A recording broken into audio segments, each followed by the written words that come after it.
Là, on enlève beaucoup les feuilles qui sont entre la première ligne et la deuxième ligne. C'est là où il y a justement toutes les grappes de raisin qui se créent. Et là, on enlève justement les entrecœurs. Donc, c'est les feuilles qui se logent entre la tige et la feuille principale. Elles empêchent justement la photosynthèse des feuilles avec les grappes de raisin.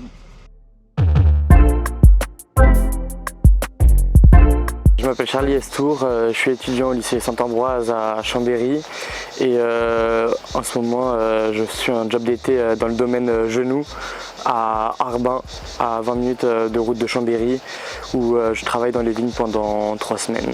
C'est vrai qu'il y a beaucoup de jobs d'été qui sont en intérieur, on travaille dans des supermarchés, on peut travailler à l'hôpital ou des choses comme ça, et moi c'est vrai que c'était pas ce que je cherchais particulièrement. Moi je voulais vraiment quelque chose de plein air.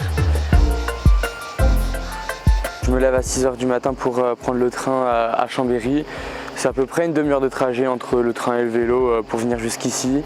Puis après, je suis accueilli par toute l'équipe où on charge les véhicules, on met le matériel à l'intérieur, puis on se déplace un peu partout dans les vignes. On peut aussi monter plus loin dans la montagne, donc c'est vraiment pas mal d'hectares qu'on parcourt. La première semaine, j'ai travaillé matin et après-midi.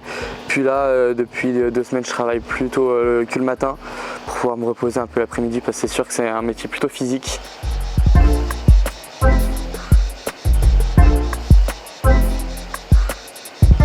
Pendant la journée, je m'occupe soit de couper les vignes, donc les entrecœurs, où on désépaissit justement les vignes pour pouvoir alimenter les grappes de raisin en soleil et pouvoir créer de la photosynthèse. Je taille aussi les vignes pour qu'elles aient une belle structure. Je les mets dans les câbles pour qu'elles soient bien dressées et qu'elles ne soient pas toutes aplaties justement les unes sur les autres, et pour pouvoir bien les aérer. C'est vrai que tout le monde pourrait y travailler parce que c'est pas quelque chose de très technique, on va dire. Mais il faut mentalement, faut tenir, parce que c'est vrai que là, on peut voir que je suis vraiment sur une parcelle qui est pratiquement à plat, donc là c'est plutôt confortable. Mais parfois dans les parcelles les plus hautes, on pourrait mettre des crampons, et justement sous la pluie, sous la boue, là faut avoir le courage de rester travailler, c'est sûr, parce que ça glisse, c'est physique, on est sous le cagnard, donc c'est vrai que là il faut pouvoir un peu s'accrocher et se dire que on aura notre paye à la fin du mois ou quoi.